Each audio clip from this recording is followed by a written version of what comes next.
कानून को रद्द कर देते हैं और एक कमेटी बना देते हैं, तो क्या लग रहा है सरकार की तरफ झुक रही है सरकार? देखिए, सबसे पहली बात, अगर आप इस तीनों कृषि विधेयक काले कानून को रीड करेंगे तो सबसे पहले जो देश की सरकार इसको लेकर कह रही है कि इससे जो मंडियां हैं, मंडियों की जो स्थिति है वो बेहतर होगी।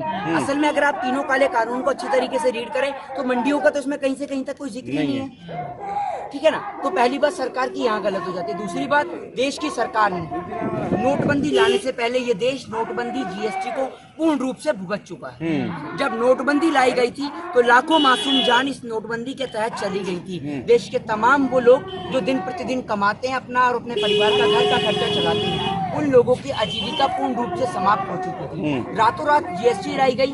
आपसे एक प्रश्न करना चाहता हूँ कि जीएसटी लाने के बाद देश की जीडीपी में, देश की इकोनॉमी में कोई फायदा हुआ? आपको देश की इकोनॉमी आज बढ़ती हुई नजर आई? डेड हो चुकी है देश की इकोनॉमी। आज देश की वो हालत है कि भारत देश के अंदर तमाम कंपनियां बेची जा रही हैं। तमाम बड़ी बड़ी कंपनियां, चाहे वो बीएसएनएल हो, एमटीएनएल हो, एयर इंडिया हो, चाहे तमाम तरीके की कंपनियां हो, वो बेची जा रही हैं। और उसके बाद सिर्फ एक ही उद्योगपति के हाथ में, चाहे वो आप अंबानी कह लें चाहे अडानी कह लें, सिर्फ दो ही उद्योगपतियों के हाथ में पूरे देश की तकदीर थमाई जा रही है। यही सेम प्रोसेस देश के किसान के लिए लाया गया।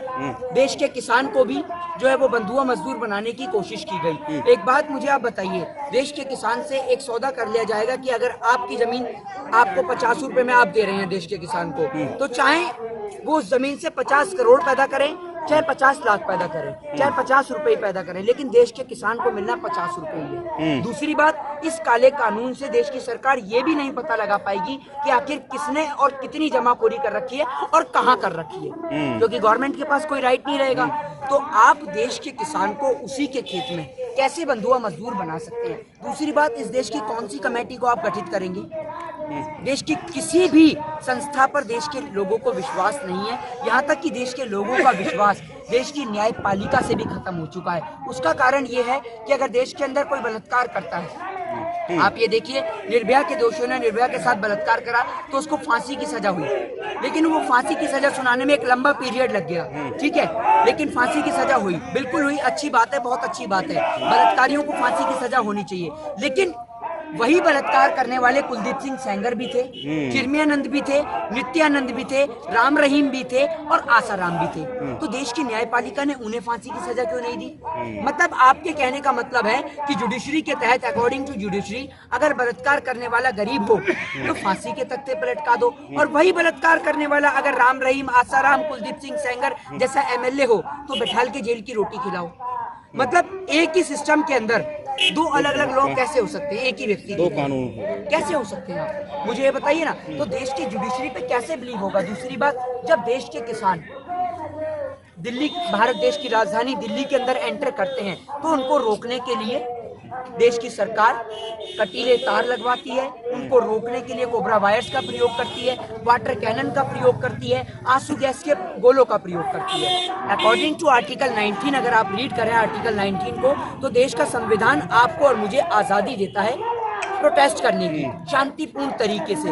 जब देश के किसान ने किसी सरकारी संपत्ति को हानि नहीं पहुंचाई, किसी तरीके का हथियार उनके हाथ में नहीं, कोई चाकू नहीं, कोई पिस्टल नहीं, कोई बंदूक नहीं, कोई कट्टा नहीं, कोई पत्थर नहीं, कोई तीर नहीं, कोई भाले नहीं, तो अकॉर्डिंग टू लॉ आर्टिकल 19 का आपने कैसे उल्लंघन कर दिया, जो आपने देश के किसान को प्रोटेस्ट करने की आजादी नहीं दी। और एक बात मुझे बताइए, देश के अंदर रामलीला मैदान बनाए गए हैं, तमाम तरीके के मैदान, जंतर मंतर जैसी जगह, वो किस लिए बनाई गई हैं? वो प्रोटेस्ट करने के लिए बनाई गई हैं। रामलीला मैदान को शादी फंक्शन के समारोह के लिए तो बनाई नहीं गई है ना। सरकार कह रही इतनी कैपेसिटी नहीं है ना जंतर मंतर के, रामलीला मैदान की जितनी जनसंख्या में किसान आ गए। एक बात मुझे बताइए, देश का अरे लॉ एंड ऑर्डर बिल्कुल निश्चित तौर पर खराब हो सकता है। आपके लॉ एंड ऑर्डर की मैं बताता हूँ, आपकी जब गवर्नमेंट के ही लोग, आपके नेता जब आपके लॉ एंड ऑर्डर की धज्जियां उड़ाते हैं तब आपके लॉ एंड ऑर्डर समझ में नहीं आते। लॉ एंड ऑर्डर क्या आपको इस बात की परमिशन देता है कि आप एक बेटी के साथ, एक बहन के साथ में बलात्कार करो? तब आपके लॉ एंड ऑर्डर की धज्जियां नहीं उड़ती। जब आपके नेता रातों को सड़कों पर प्रोटेस्ट करते हैं, सरकारी संपत्तियों को तोड़ते हैं,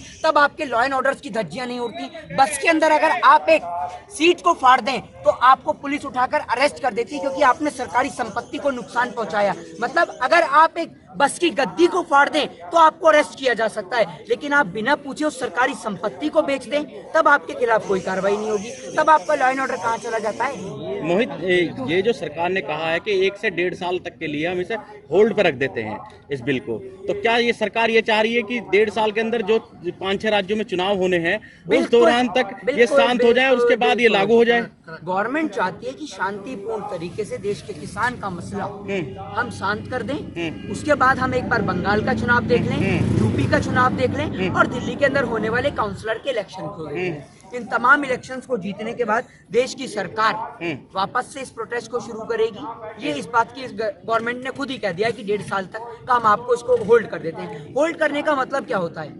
सरकार हमें ये तो दिलासा नहीं दे रही कि भाई हम इसको लागू नहीं करेंगे। देश के ये तो सुप्रीम कोर्ट ने कह आप दिया। एक बात मुझे बताइए ना, इस आंदोलन के चलते कई माओं ने अपने बच्चों को खो दिया, इतने सारे 100 से ज्यादा किसान भाई शहीद हो गए। अगर देश के किसान को सरकार को इस कानून को होल्ड ही करना था तो पहले होल्ड कर देती। मतलब 100 किसानों की जान जो गई वो व्यर्थ गई क्या? तो ऐसे कैसे उठ जाएगा देश का किसान? नहीं, अगर 1.5 साल के लिए होल्ड पे मान जाते हैं किसान, तो इसका मतलब तो तय है कि किसानों ने मान लिया कि 1.5 साल बाद यही जो बिल है ये लागू हो जाएगा फिर तो। बिल्कुल, देखिए रोज रोज देश के किसान के पास देश के किसान के पास समय नहीं है और इतना फालतू नहीं है देश का किसान कि यहाँ आकर अपनी जान को गंवाएगा। मतलब आपके कहने का मतलब है पहले यहाँ से वापस जाएगा और इंतजार करेगा, सरकार से कहेगा मोदी जी अपने चुनाव कर लो और जब आपके चुनाव पूरे हो जाए तो एक बार हमें फोन कर देना, हम दोबारा आके यहाँ बैठ जाएंगे। हैं आपके गुलाम हैं हम, हैं कि जब आपके चुनाव पूरे हो जाएंगे तब हम वापस यहाँ आके बैठे और जब आपके चुनाव हो तो उठ के खड़े होकर चले जाएं। आपके इशारों पे चल रहे हैं क्या? ये आपकी भारतीय जनता पार्टी के वो नहीं है कार्यकर्ता जो 100-100 रुपए में 200-200 रुपए में लेके आ जाते हैं। ये देश का किसान है। होल्ड की बात को त्यागिए और इस काले कानून को वापस लेने की बात करिए। हाँ, होल्ड पे नहीं कि आपके चुनाव के लिए आपको समय दे दिया जाए। सरकार ये भी कह रही है ना कि जो किसान हमारे समर्थन में उनका तो सम्मान करना चाहिए। कहाँ है आपके समर्थन में किसान?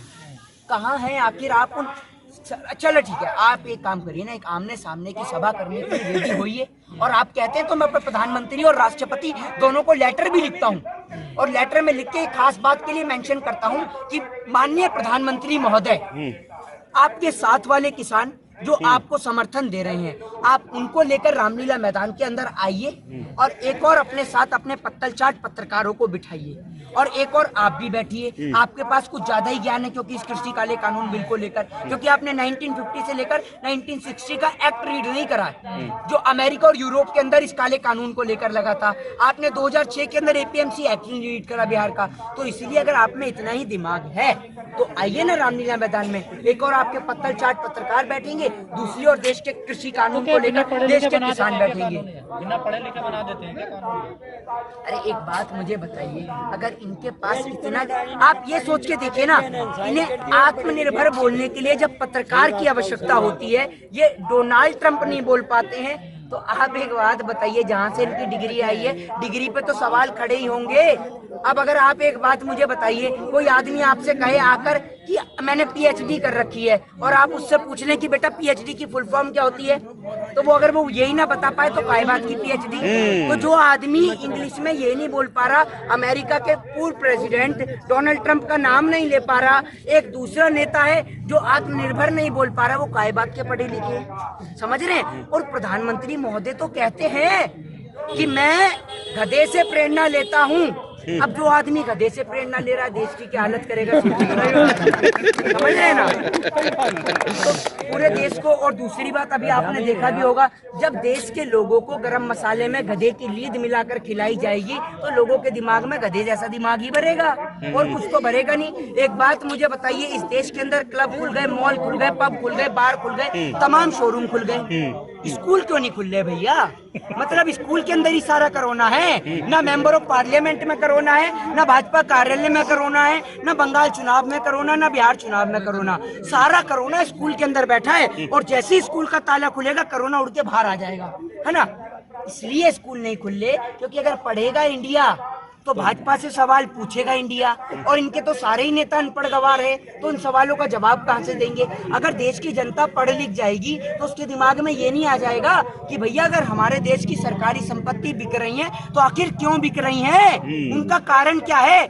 अरे भैया, ना हम कोई युद्ध लड़ रहे, ना हम कोई जंग लड़ रहे, और फिर भी हमारे देश की संपत्तियां बिक रही हैं। तो ऐसा क्या हो रहा है देश के अंदर जो संपत्तियां बेची जा रही हैं? इस बात का भी तो जवाब दीजिए आप।